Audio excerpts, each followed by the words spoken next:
Hello and welcome. There is a question that has fascinated Marvel fans for years.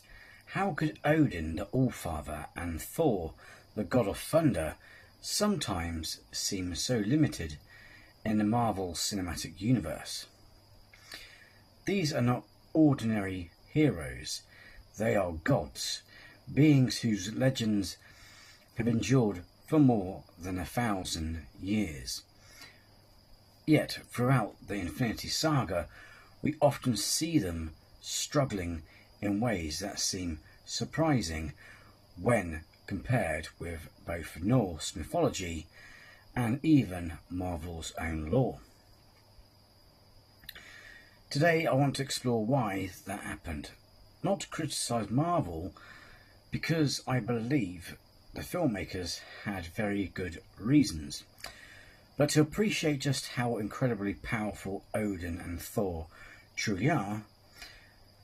Sometimes the greatest compliment you can give a character is recognising that the story itself had to hold them back. Let's begin with Odin. Anthony Hopkins portrayed Odin with remarkable dignity, wisdom, and quiet authority. Unlike many rulers in fantasy, Odin really needed to prove himself through displays of power. His presence alone commanded respect. That wasn't simply because he wore a crown, it was because everyone understood exactly who he was. Even within the MCU, Odin's achievements are astonishing. Long before the events of the films, he conquered the 9 realms and brought peace after centuries of war. He defeated Hela, a warrior powerful enough to overwhelm Asgard's armies, and imprisoned her through his own magic. He cast Thor to earth, stripping him of his divine abilities with nothing more than a command. He enchanted Mjolnir so that only someone truly worthy could lift it, and that enchantment remained active even after Odin's death. These are not actions of an ordinary king. They are the actions of one of the most powerful beings in the universe. Marvel never needed to show Odin throwing mountains or destroying planets. His reputation did the work for him. Sometimes true power is shown not through spectacle, but through the reactions of everyone around you. This brings us to one of the biggest questions surrounding the Infinity Saga. Why did Thanos wait? The films never explicitly state that Thanos feared Odin, and it's important to be honest about that. However, it is striking that Thanos only begins openly collecting the Infinity Stones after Odin has died and Hela has been defeated. Many fans have suggested that Odin's existence acted as a powerful deterrent. Whether or not that was Marvel's intention, it is an interesting interpretation. Imagine confronting someone capable of imprisoning Hela, enchanting divine weapons, ruling the 9 realms, and wielding immense cosmic magic. Even Thanos would have had every reason to think carefully before declaring war while the Allfather still lived. Then there is Thor. For much of the early MCU, Thor appears incredibly strong, yet not unstoppable. He wins battles but also suffers defeats. However, Ragnarok changes everything.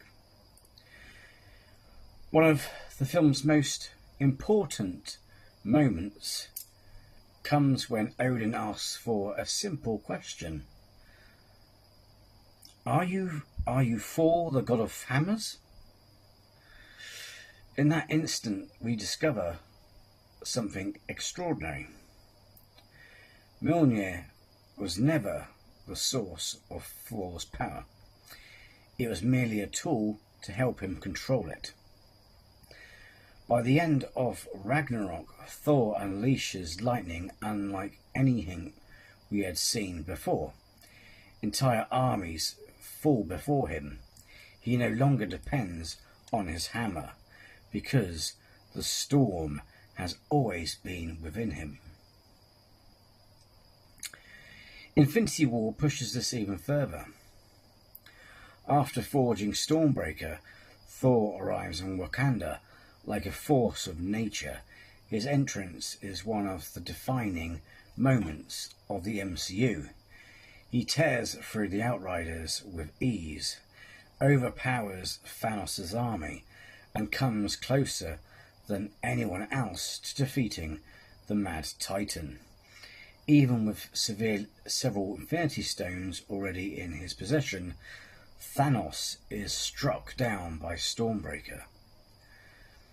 The only reason Thanos survives is because Thor chooses vengeance over certainty. It's one of the most famous lessons in the MCU.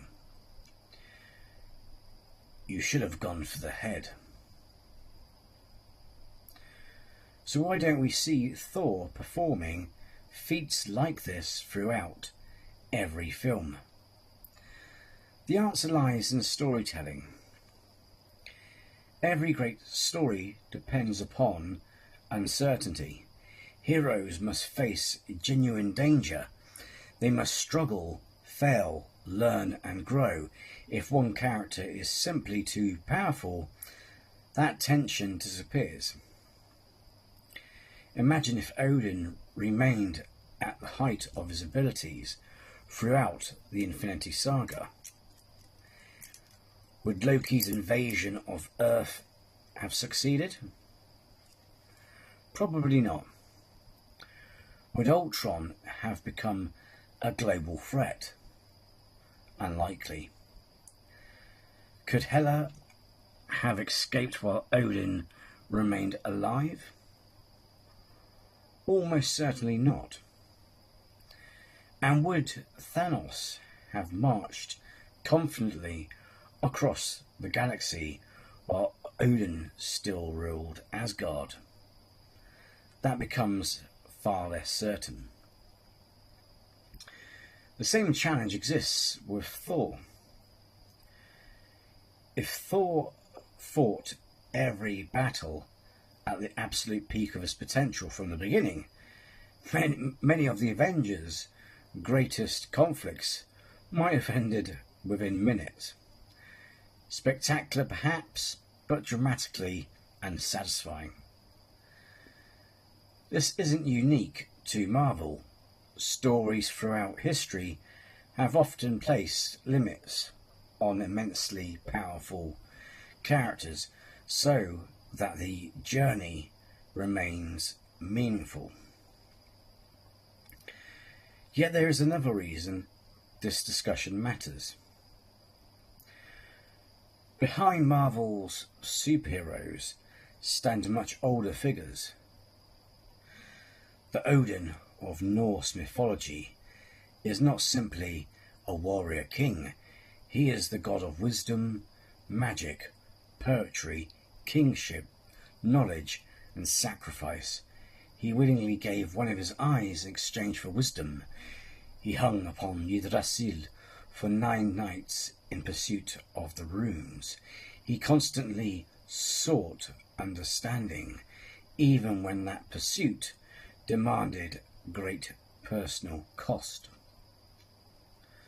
Thor, likewise, is far more than immense strength. He is the defender of both gods and humanity, the champion who stands between civilization and the forces of chaos. His hammer is not merely a weapon, it is a symbol of protection, blessing, and order. Marvel adapted these ancient figures into modern superheroes, and in doing so, made them more relatable. That required limits. But those limits should never make us forget who these characters truly represent. When we watch Odin quietly speaking to Thor, or Thor calling down lightning from the heavens, we are seeing echoes of stories that have inspired people for over 1,000 years. Perhaps Marvel didn't weaken Odin and Thor because they misunderstood them. Perhaps they weakened them because they understood exactly how powerful they were. The Allfather was never meant to be just another superhero. Thor was never meant to be simply the strongest Avenger. They are gods, and if either of them had truly fought at the height of their potential throughout the MCU, the Infinity Saga itself might have never happened. Sometimes the greatest sign of a character's power isn't what they accomplish on screen. It's the fact that the writers had to hold them back so everyone else could have a chance to shine. Thanks for watching, take care and be well.